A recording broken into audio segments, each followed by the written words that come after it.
and the Crafty Gemini YouTube channel every Wednesday at 1 o'clock p.m. Eastern to share with you some stuff, whether it's a demo, a new product maybe that we've added to our online shop. And so today we're going to be doing a few things because we are in the middle of our launch week for the 8th edition Crafty Gemini Bag Club. So if you're new to kind of what in the world is a bag club, stay tuned. And if you're here for the demo, stay tuned for that too. I basically took one of the techniques that I'm teaching all my bag club members how to make when we tackle bag number 4 out of the 5 projects in the club. And I'm going to share that tip with you because if you're not in the club, you'll still get some great value because this is a tip that you can apply on your next bag project. I was going to say quilted bag project because that's specifically where I use it, but it'll work for other fabrics as well. And we'll talk about what exactly it is shortly. But let's take a moment, say hi to some friends who are tuning in. I see my chat is working today. Awesome. Hi, Barb, tuning in from California. We have Susan from Michigan. I just saw the name of the state, Michigan, and I'm thinking, oh, it was chilly this morning, almost like Michigan, but not really. It was in the low mid-50s this morning here in North Central Florida. We have a cold front coming through, so I'm sure the rest of y'all further north are probably freezing. Who knows?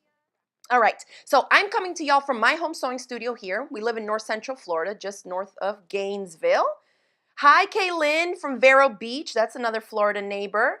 Elizabeth tuning in from Jersey. Hi, Miss Bernadine tuning in from NOLA.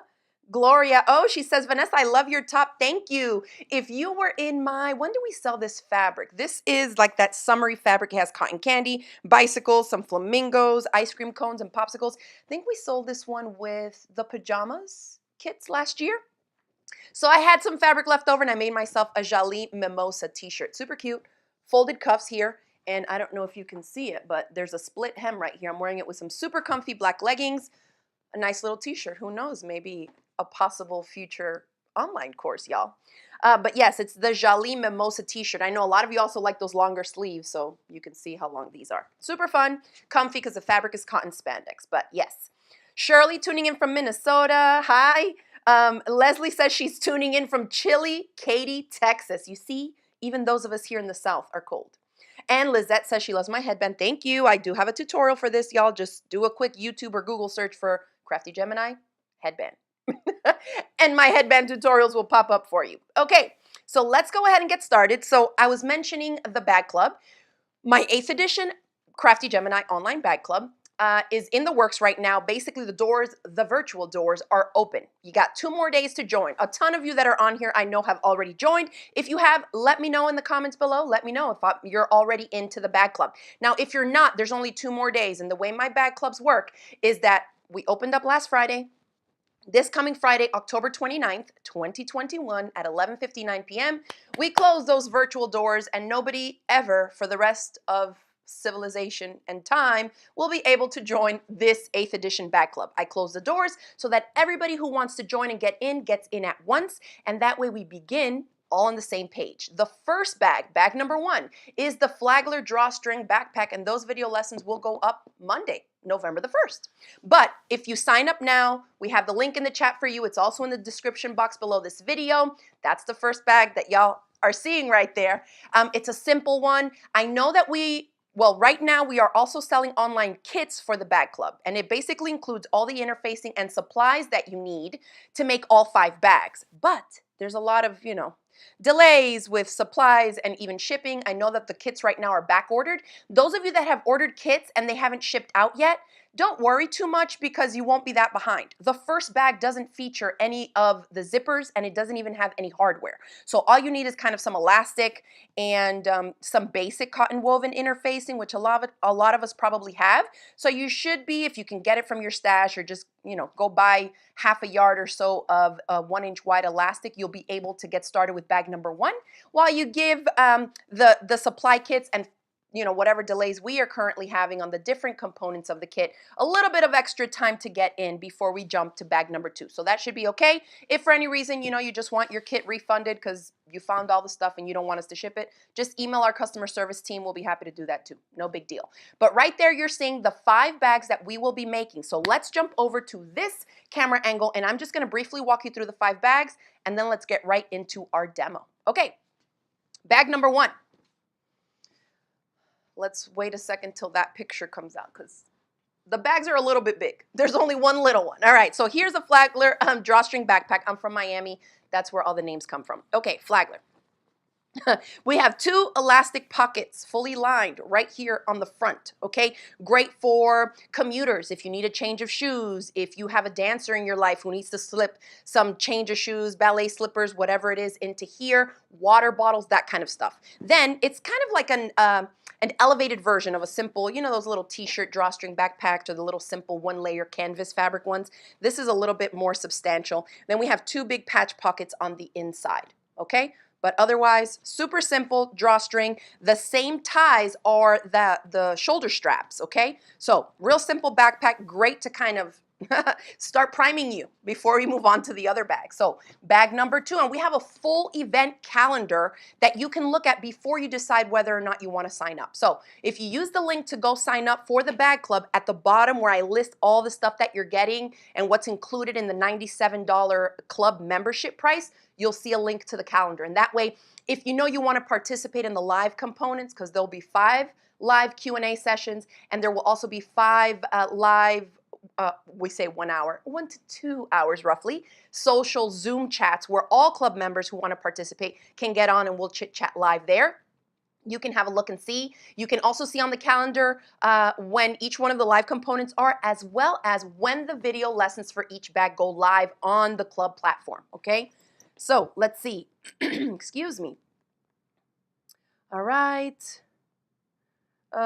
Just making sure. Oh, great. I see a bunch of you say that you're in the club already.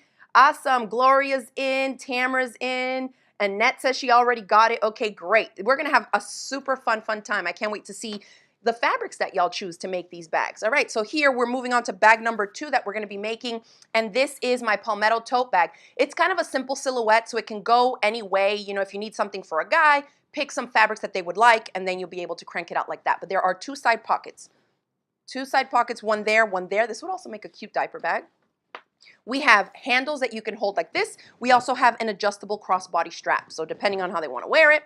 Then we have a recessed zipper, and of course all these bags we're going to show, or I'm going to teach them to you and show you how they're made using my step-by-step video lessons, okay? So recessed zipper, we have 1 patch pocket on the inside lining, and then we have a zippered pocket on the other side, okay? So a lot of functional yet basic components. I think with this bag, once you learn all these different parts and how to do different things to it, this is one that is really like a stepping stone to elevating your bag making skills, because you can take the different things that I'll be teaching you making this Palmetto tote bag, you know, to hack other patterns, to design your own, change the measurements.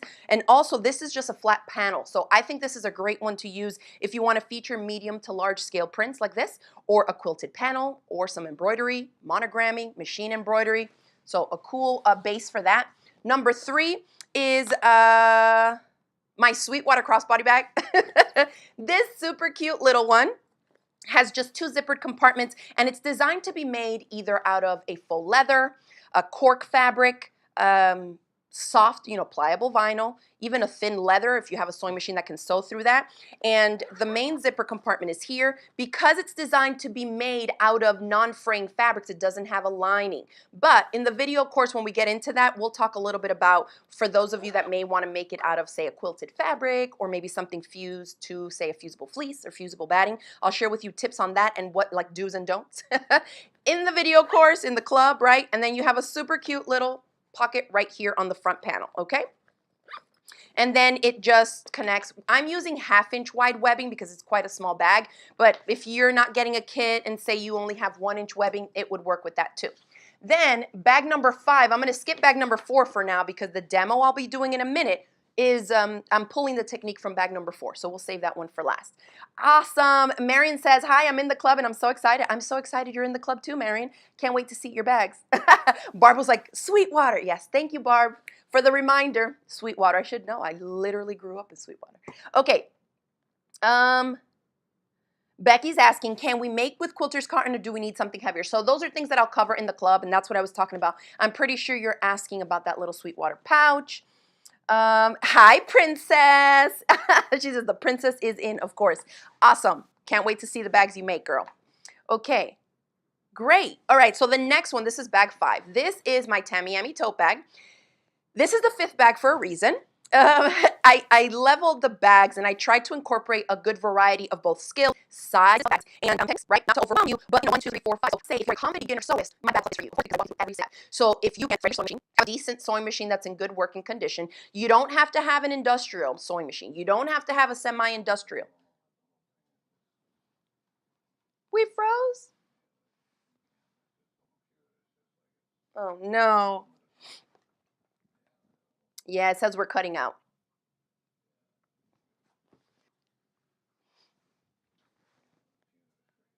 Let's see if you can.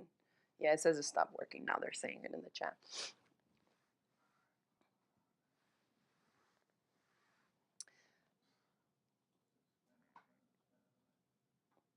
Let's see if we can. I don't know if you can pick up that. Oh no, it says. Let me see what's on here.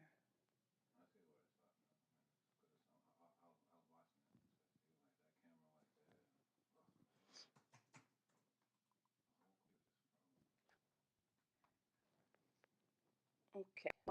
Do you want me to get rid of one?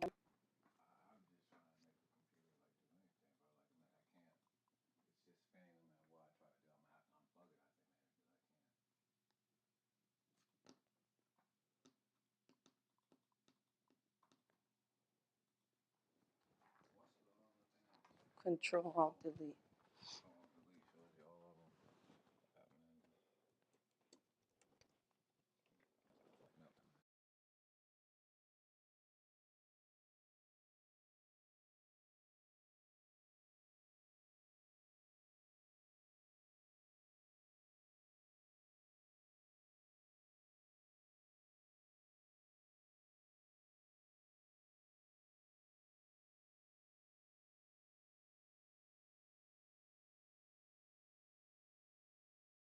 Hear me. Let's check the mic. Hold on a minute.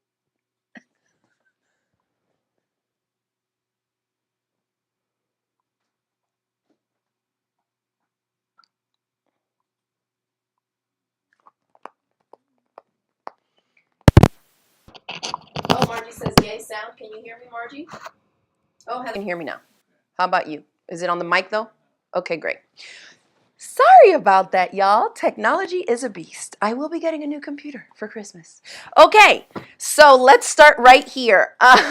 We were talking about bag number 5. I was saying that I left this for the 5th bag in the club because you're going to kind of build up your skill set as we tackle bags 1 through 5. And I believe when I went out, maybe I was saying something about if you're a confident beginner sewist and you can thread your sewing machine, if you can wind a bobbin, if I tell you sew a 1/4 of an inch seam allowance, or if I tell you sew a 1/2 of an inch seam allowance, that you can sew that and sew it straight, then that's pretty much all the basic skills that you need. Yes, there are going to be a few different little things here, and I'll share with you a couple off of these bags.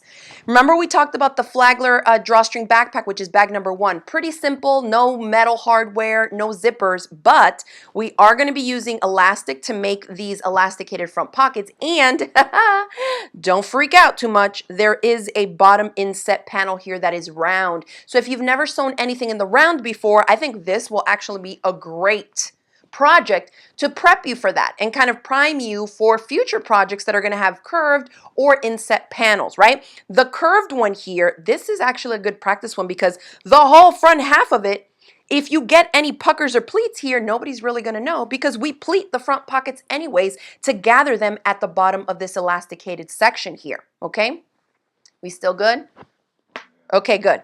And so that's that. Then when you get to bag number 2, this one is, remember we talked about it being a simple shape, but it's not going to be where we pinch the corners to box them. This one also has an inset panel. So if you're looking at these bags and thinking, oh, they're pretty basic, there's a lot of elements here that are going to help you, boost your sewing confidence and your skills. So I think it's going to be great. Now the 5th one here, we were talking about this. Let me show you the different components. Yes, we have a faux leather bottom, has a super cute finish here.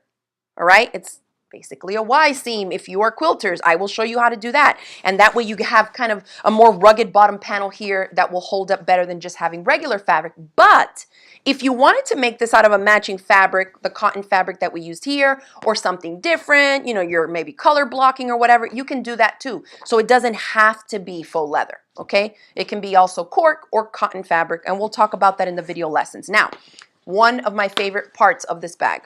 This little trim here is actually a panel that's covering my amazingly super cute rainbow zipper. This is probably the widest zippered compartment in the bag because it spans the full width of it, okay? Look how cute.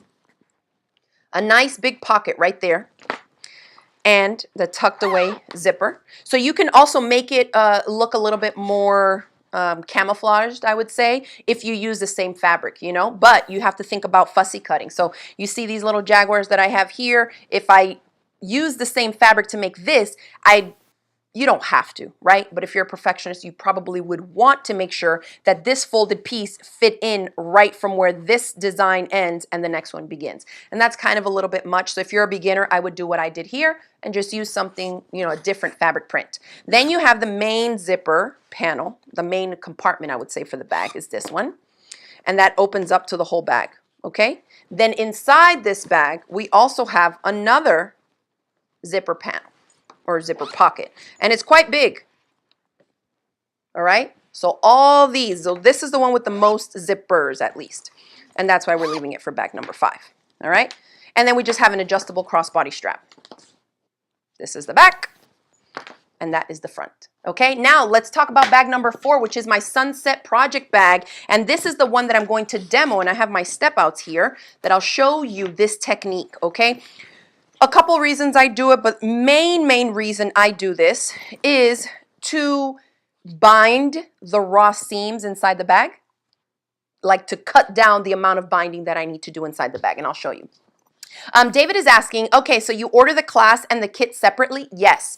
The club is $97 and gives you access to all the step-by-step video lessons for all 5 bags that I showed you here. It gives you access to all kinds of stuff. I'm just like, I've been saying it so many times. The printable calendar, you get 5 print PDF supplemental text instructions. So when the video lessons say for this bag go live, you'll also have access to the templates that you'll need. Obviously, this is not something that you're just going to freehand cut. It includes a PDF template, all these bottom panels and all this kind of weird shaped anything. They have printable templates that you'll need to use to cut everything correctly to size and to the right shape. So you'll get the text instructions for each of the bags. You get access to me in 5 live Q&A sessions where you'll submit in a form that we email to all the members your questions as we progress through each bag. So I will do a live Q&A for bag 1. Then we'll do another live Q&A just for the questions that people post on bag 2, 3, 4, and 5. So those are 5 live question and answer sessions with me. You get 5 live Zoom social hours where we chit chat, we share fabrics. People oftentimes will share their stuff and like hold things up and say like, which zipper should I use, y'all? And so then everybody gives feedback. We jump into little breakout rooms and chat with other club members, all that stuff. Okay, so that's $97. The kit itself includes about $150 worth of interfacing, zippers, all the hardware, the elastic, the webbing in 3 different widths, all the stuff you need, including faux leather sheets, the fashion fused woven interfacing, the foam interfacing that we use for this bag number 4, the fusible batting, like everything aside from the fabric basically, okay, is included in that kit. And they're back ordered right now, but we're selling them for $135. It's a 4-pound box of supplies. And it's free shipping in the US. So a great value. I know a lot of people are having trouble right now finding supplies, and so are we, waiting on a bunch of deliveries. But we ordered like triple the amount so that we can get it from different vendors, and so we should be good on that end to restock them. All right, let's see. Oh, great. Terry says, I got everything printed off and ready to go. She says, wash hands. So yes, you have freebie tips PDFs that you can download right now. The calendar you can download. What else is up there? The supply checklist. We put 1 printable PDF sheet for each bag so that you can organize yourself, gather your supplies if you're not getting the kit, you know, so you know what you'll need, all that. Okay. Oh, Falana says, I love the checklist that you included. It helped me go through my stash. I'm so glad you enjoyed that. So this sunset project bag is super cute. It's like a half moon, half sun shape, right? Super cute. And inside you have all the space. This is just some of my hand spun yarn, which I'm currently obsessed with. We have one mesh pocket, a zippered mesh pocket on one side. So this is great if you knit, you crochet, you do hand sewing projects. If you're a quilter and you hand bind stuff, you know, you can take your projects with you on the go. What else? Cross stitch, hand embroidery, all those kinds of things. Super fun. But it's a big enough, I think, for an overnight bag for a toddler. If they're going to stay at grandma and grandpa's house, they can fit quite a bit of stuff. Or even like to store some kid toys and stuff like that. Okay, so that's that. It has one zippered mesh pocket, and the kit also includes a pack of mesh. All the stuff that's not actual cotton fabric, right, is in there. Now, here's what I'm talking about. If we look in here, this edge, you can see a couple things. One is that it sticks out, right? That's the seam allowance from when I sewed this panel to this gusset panel. Okay, they were joined there, but it was raw here, meaning you could see the fabric layers and you can see the foam interfacing. It looked kind of like this. Okay, and nobody wants to see that inside of a bag, right? So we have to cover it somehow. So some people will serge it just so that they see the stitching and maybe use some fun colored threads to make it more of a decorative look. When I'm using this thick of layers, like foam and 2 layers of fabric, I'm not a fan of wearing out my serger like that. So if you have like an industrial serger, that may work good. The stitches may not be as consistent depending if you have to go over some bulkier areas. I would hate for y'all to get to some really bulky areas and bust the blade on your serger. So that's just not a technique that I teach, period. So what I do teach is to bind it. So we'll be making some bias binding here so that you can go in and bind the raw edges, okay? But it's not that bad. Don't freak out. Typically, you would bind this whole area, this whole area, and then also all around the entire bag where the zipper is connected, okay? What I've done for this one is that I've cut that in half. So you're only binding these two. They're not that big of a piece. And if you do what I did here and use the same fabric that you've selected and sewed with for the lining, you can be absolutely brand new to this, and this could be your first time binding the raw edges, and it's gonna look impeccable because it matches, right? As long as we use a thread color for the hand stitching of the binding that blends, nobody's ever gonna know if you have a little pucker here or there or whatever, all right? So that's the tip for beginners there. The other part of it is that this edge we don't have to bind because of the way I constructed it. And that's the demo that I'm going to do today. Oh, Linda's awesome. She says, bag number 4 is my favorite. I decided to join the club now. Well, welcome, Linda. We are so happy to have you and glad you joined in. So this one here, okay, we bound this edge, but this one we didn't. And you can see that the zipper still lies flat. It will take a little bit of practice making sure that, you know, you're stitching it right where you want it to hit flat and not too far up or too far down that you miss it. And that can happen, but it's not the end of the world. The point is that when we stitch the zipper tape down, it covers the raw edge. So we can do it all in one step. And that's what I'm going to show y'all now, because this is what we'll be talking about and practicing when we make this sunset project bag in my bag club, okay? Now, if you're not in the bag club, I'm gonna show you the tip anyways, because y'all know I love to teach and give tons and tons of value. So here we go. Look at my pretty yarn. I made this yarn. Okay. That's for another day. If you're into that kind of stuff, tune in. Fiber Fridays are the first Friday of every month. I go live on YouTube to talk all things yarny. Okay, now back to this. So here is, I just made a couple quick step outs to kind of walk you through the process so you can kind of wrap your head around how this would work. Okay, you would have fabric, foam stabilizer, and I use Bozal Inner Form. There's a lot of manufacturers that make this stuff. It's a little bit chunkier, not quite 1/4 of an inch thick, but maybe like a little bit bigger than 1/8 of an inch. And then you have fabric on the other side. So you would free motion quilted, straight line quilted, whatever you want to do, you're going to stitch through the 3 layers.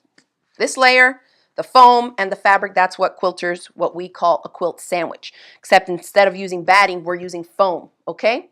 Thank you, Gloria. She says, your yarn is beautiful. It's so much fun to make. So I've gone ahead and let me zoom in some. Okay, so I've gone ahead and stitched already through here so you can see that the layers are together. You can kind of see there because I went off where the stitches are. All right, so you would stitch this and quilt this up. You saw that on mine. I had all this fun free motion quilting. Of course, you know, I do free motion quilting, and I did this on the long arm. And you can see it better, I think, on the lining side because it you know. So I just did a bunch of swirls and stuff, so that's that. You don't have to do that though. You can just do straight lines, you can measure it out, you can do that cross-hatching thing that super popular bag company does. Easy to do, just straight lines. You can use a walking foot when you're doing this. I don't need to, because you know I love my jukies, and in my jukies I never really have to put on a walking foot, so I love it. So I'm just gonna do what I would do. Say you're, bigger panel, whatever the size of your bag calls for, and you're just gonna stitch whatever little quilted things you're gonna do through the layers. And if you've never worked with like prepping a panel, quilting it, and then cutting it to size and making something from it, you'll know, or if you don't know, I'm gonna tell you now, that you need to start off with pieces that are bigger, because when you make that 3-layer quilt sandwich and you quilt through it, whether it's straight lines or free motion quilting, it tends to shrink up, whether it's batting or foam. And so you want to make sure to start with bigger pieces, quilt it, so you allow room for the shrinkage, and then you cut that quilted panel to size. Otherwise, you may run the risk of being like short in a seam somewhere, or it may not be big enough for the panel that the pattern calls for. So a lot of things to keep in mind there, but of course I cover all of this in my bag club, and I will tell you exactly how big to start, how big the pieces are that you need to start with, and then, use the printed template to cut the shape out that you need. So I'm just pretending. I'm gonna quilt one more line. And then the next step, what I like to do is actually trim up the sides, because you'll see that the fabric moves on you a little bit, and I'll show you what I mean by that. As far as needle sizes goes, I don't know if anybody's asked yet, but on this machine, I'm using an 80-12 universal. If you have a machine that's not that powerful, or that you struggle to use 80-12 needles, you're gonna wanna go up to a 90-14 and lengthen your stitch length probably. And possibly use a walking foot. All the different makes and models of machines require different things. So the best way to kind of familiarize yourself with what you need to do for your specific machine is to use it. And what better way to use it than to make these 5 bags with us in my bag club. We're gonna have such a fun time. All right, so grab my rotary cutter, my Crafty Gemini 5x10 ruler, and now I'll show you. So do you see here how the fabric is shifted that way, and this right here is the foam? You do not want to start sewing that into a seam or putting a zipper on that, because it doesn't match up. So that's how you would quilt it. Things move on you a little bit, especially because I didn't use a fusible foam. I like to use the sew-in these days. Then you would trim it just to make things nice and straight up, because the next step is going to be to say we're going to stitch on a zipper. Or actually, I'll show you what the next step actually is. Okay, so say I trimmed up all the uneven bits. Okay, now I have this. Well, if we look on the sides, because it's not glued or fused or anything, the fabric on the side edges has not been sewn. So sometimes, and this may have happened to you, let me know in the comments if it has, you go to sew it to another piece, and instead of this lying flat, you mistakenly had it like this. So then you turn your project out and you have a bit of wrong side of fabric showing, like popping out of a seam. So to avoid that, here's another bag making tip for when you're quilting it through panels. And what I do is I lengthen my stitch length. Here I'm going to go to just 3.5 or 4 millimeters is great. And you're just going to go super close to the outside 4 edges, about 1/8 of an inch away, with a nice long straight stitch. And what that does is connect the outer edges so that none of that fabric flips back on us. It is an extra step, but trust me, it's worth it. And for those of you that have machines that struggle a little bit to sew through bulk, I find that this helps, because the foam is a little bit thick, right? We talked about that. But when you stitch through it, it compresses completely because it's airy. It's not a thick, dense foam. It just compresses. So actually, I also find that doing this to the raw edges of a quilted panel help compress it, so that when you go to sew it to another panel or a zipper or whatever, it's like a little bit flatter and easier to work with, and easier to get the machine stitches to go through it, okay? Take one more stitch and cut my threads. So we quilted the 3 layers. We talked about it shifting, so you start with a bigger piece. Then I trimmed everything up so all the 3 layers of the quilt sandwich are nice and flush around all 4 sides. Then we took it to the sewing machine, basted it around all 4 edges, okay? So now none of that is going to pick up on us past, it's less than the seam allowance, so that will be fine. So say we're going to sew a zipper to this now. Let's talk a little bit about zippers. And no, I'm not going to waste this on this sample because these zippers are cost $6 each. So I will be ripping out these stitches and reusing my 30-inch double pull zipper here. But this is a handbag zipper. Oftentimes you'll see them categorized as number 4.5 or 5 handbag zippers. And that has to do with the width of this zipper tape, the size of the zipper teeth, right? And so the regular little craft zippers that you can buy like bundles of 25 for a couple dollars are this. And so if I place this on top, you can see how the purple zipper is wider, right? This one on top is what we would call a number 3 craft zipper. So 4.5 or 5, and this is a number 3. This technique that I'm about to show you works best with the thicker ones because we have a lot of zipper tape to work with on the top of the zipper teeth and on the bottom, okay? So where's my number 4? So this zipper here is just a different color of this exact same zipper, okay? So I used a 30-inch double pull, and this is what I call double pull, is that it has 2 zipper pulls on it instead of, 2 zipper pulls on it instead of just 1. So you can open this way instead of just 1 zipper that goes in one direction to open and 1 direction to close, okay? So that's what we're using for this bag. So now let me show you.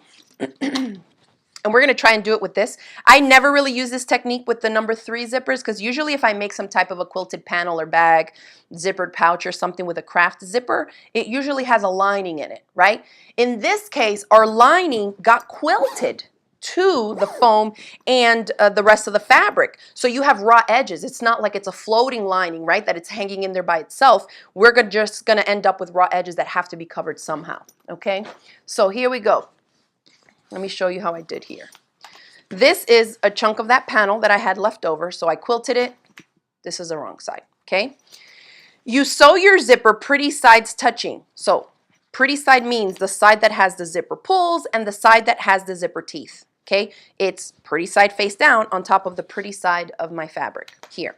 You install your zipper foot and you sew. But now notice, you know when we sew, we always, not always, most of the time we say match up the raw edges. So typically, and let me grab my knitting needle here to point. Typically, you would line up this raw edge of your quilt sandwich with the raw edge of the zipper tape. So you may be looking at this and wondering, well, what in the world? It doesn't match up, okay? And that is the tip. Don't have it line up because this extra little 1/8 inch of zipper tape here is going to cover this raw edge, and I'll show you how. So we sewed pretty sides touching, okay? Now I need to pull this back to expose the pretty side and my zipper teeth, right? Well, when we look at the seam allowance part, we cannot possibly have the seam allowance going up because my zipper teeth are here and there's no way you're going to top stitch this to itself because you won't be able to work the zipper, okay? So what we do is we press the zipper tape down towards the inside of the fabric. And I'm going to put a clip right here so you can see what I mean. You see how I have raw edge here? I don't want to see that. I want it down and away. So you push the zipper tape down and look what happens. Because the zipper tape is extending past the quilt sandwich and that raw edge, when I press it down, you don't see any of that foam sticking out, right? I go back in, I top stitch from the pretty side, and that zipper tape, it doesn't fray, it's perfectly smooth, and it's just going to lie flat and take that raw edge of that foam quilt sandwich with it, okay? So like that. And that super quick little offset is going to help you avoid having to bind this whole thing. Carla says, I'm not afraid of zippers anymore, but I'm afraid of binding. I got you, girl. I got you. You join the bag club, we'll go through it. All right. Jennifer says, yep, that's why I always based. Sue says, should we not use fusible foam? So the problem with the fusible foam is that a lot of the bags that we tend to make have to be flipped right side out. And when you do that, there's something about the fusible that just causes all these extra wrinkles and stuff in the fabric that I'm not a fan of these days. I just want to be able to flip it, give it a quick steam, and not worry about things sticking to the wrong side or peeling off of the fusible. And so as long as you smooth things out, I find that the sew-in works really, really well. Like all this. This was not spray-basted or nothing. You just, lay one layer, one on top and one underneath the foam, and you're good to go. Okay? So that's the tip. Then you're going to go back in and let me swap out to my zipper foot and see if I can do a half a decent job on this, since I'm using a contrasting thread color. Don't do that in your real project, y'all, because any little bobbles in your seam, you'll see them. So now, say you come in here. Let me flip this. And of course, I'm top stitching. Oh, I'm not even in the shot, y'all. I'm top stitching from the pretty side because why? Why am I top stitching from the pretty side? Because I really don't care what's going on down here. I know that this is going to be long enough to cover the raw edges. I'm not going to see any of that. Look at the little bit that I offset it there. That little bit is going to cover it completely. Okay, now the trick is going to be make sure that your stitches come down close to this bottom edge without going over, because if I stitch beyond it, this is still going to flip up, right? So you just have to practice a little bit. If you're trying this on another random project, you know, make sure that you feel underneath. And it's quite bulky because you have 2 layers of fabric, you have the zipper tape, and you have that foam in there.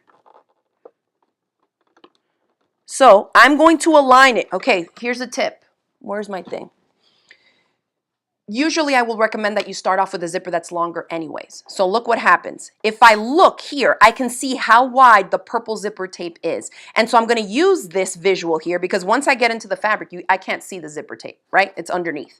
So from here, I'm going to align it with my zipper foot and my machine to see where can I align this needle so that I can get as far over here without going over beyond the zipper tape.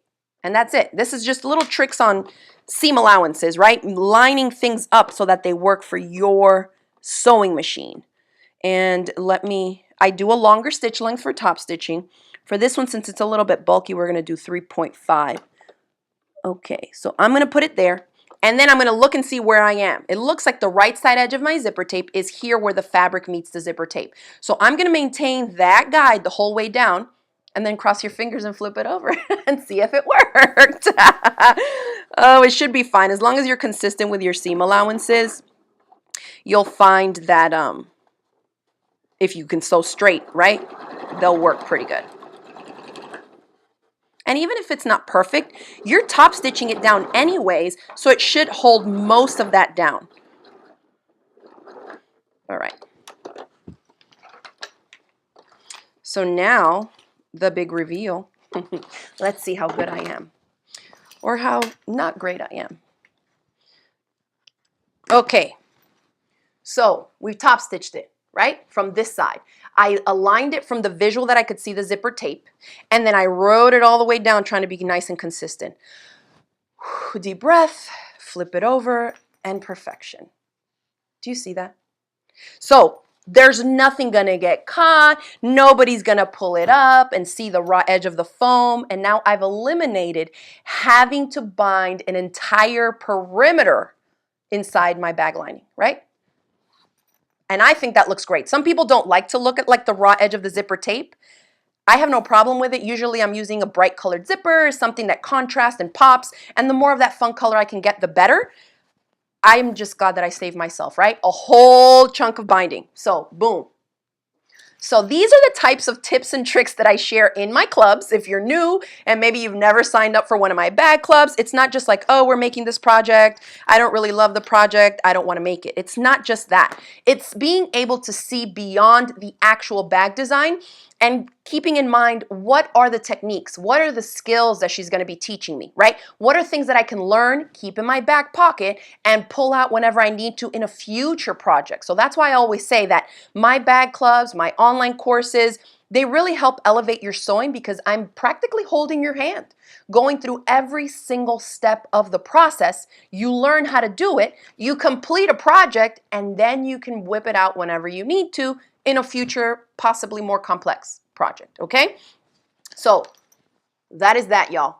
Super easy, and all you have to do is offset it by a little bit and make sure that you stay, you know, close to where the end of that zipper tape is so that it covers everything and takes it along for the ride, and it keeps everything super nice and flat. All right, so I hope that y'all enjoyed that quick demo. Real quick, you could do it also. Remember we talked about with the number 3 zippers. The only thing is that remember, you'll have to kind of Probably if you're going to do it with a number 3 craft zipper, because it is narrower, you're just going to have to be even more precise with how straight your stitching is and how you offset, okay, that the zipper tape, because you don't want to sew over your zipper teeth either when you're applying it. But you still should have enough there that if you place it at a halfway point right there, still have the zipper tape stick out by about 1/8 of an inch, and then just repeat the steps that I showed you and top stitch it on the inside. That's also a quick technique that if you are going to make, say, a little zippered pouch that doesn't have to be lined, it's nothing super fancy, if you do make yourself the quilted panels, you could get away with not having a separate lining piece if you finish the inside with this technique, okay? Because then you would still have technically a clean finish along this edge, maybe just have to bind the sides, you know, something like that. But you can work the technique depending on the project that you need, okay? So yeah, awesome. I'm glad that you all enjoyed that little tip. Let's see. Yes, Connie's asking, can you use fusible foam but not fuse it and treat it as if it was a non-fusible? You can. Just see how you feel about the hand. Because you know, on a thicker fusible product, and you can go ahead and switch to my face now. On a thicker fusible product, it's going to have like more adhesive on it. So you know when you're working with a really light interfacing that the little tiny dots of adhesive are almost hard to see or touch. Like you really have to be like, okay, this side's a little bit rougher. The adhesive is on this side. On the bigger stuff, on the fusible foam, sometimes it feels a little bit weird to the hand. And it's really just going to be personal preference. But I have done that before. I have used even a single-sided fusible in a project that I needed to have non-fusible. So if I ever like hit it in a specific spot with an iron, I would immediately just peel it up and separate it, you know? So there are ways around that, you know, but you can do that. Okay. Let's see. Okay, great. Yes, Glenda, great tip. She says you can make the bobbin thread be the same color as the zipper so that you don't even see the stitching. That's exactly right. For me, you know, I have to do it in contrasting colors so that I can show you all what I'm doing, which also helps accentuate my mistakes. But lucky for me, there were no mistakes this go around. So I wanted to show you exactly what it would look like if you do it correctly. Okay, so great, great, great.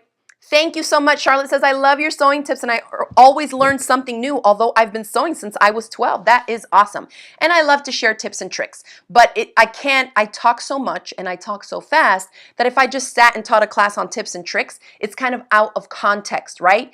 So that is why I like to incorporate all my tips and tricks in these project-based online clubs, okay? So if you're new around here, check the links below. We're making 5 different handbags in the 8th edition Crafty Gemini online bag club. Bag number 1 goes live on Monday. That's the Flagler Drawstring backpack. We have number 5, which is the Tamiami tote. We talked about this. If you're just tuning in, go back and watch the beginning of this before the internet and technology crashed on us, so you can watch everything. I also did a live last Friday, and if maybe you're tuning in late or you're still on the fence about joining the club, I'm going to be going live one more time this Friday, 2 days from now, Friday, October 29th at 7 p.m. Eastern. I'll be right back here. Crafty Gemini page on Facebook, as well as the Crafty Gemini YouTube channel. I'm answering your last minute questions because at midnight on Friday, that's it. We're closing the doors, no more new bag club members, and we're going to get the party started inside the club without getting any latecomers or interruptions once we start, okay? So, oh my gosh, look how cute this bag looks. This is a Sunset Project bag, bag number 4, y'all. So I hope to see y'all in the club. Let me know if you have questions or just come Friday to the next live chat and bring your questions on this club. If you're on our email newsletter, again, I will be sending out some emails, answering some more questions about the bag club, just trying to give everybody a shot. If you want to get in, that's it, 2 days to sign up, okay? Thank you, everybody. A huge thanks to all of you who have already signed up and have ordered a kit from us. I'm so glad you're in. We're going to have a blast, and I hope that you all enjoy the rest of your week, and I will see you, hopefully, in the bag club. Thanks again for tuning in, y'all, and I'll see you Friday, and then again next Wednesday. My headband is slipping off for the next episode of WIP Wednesday. All right? I'll see y'all then.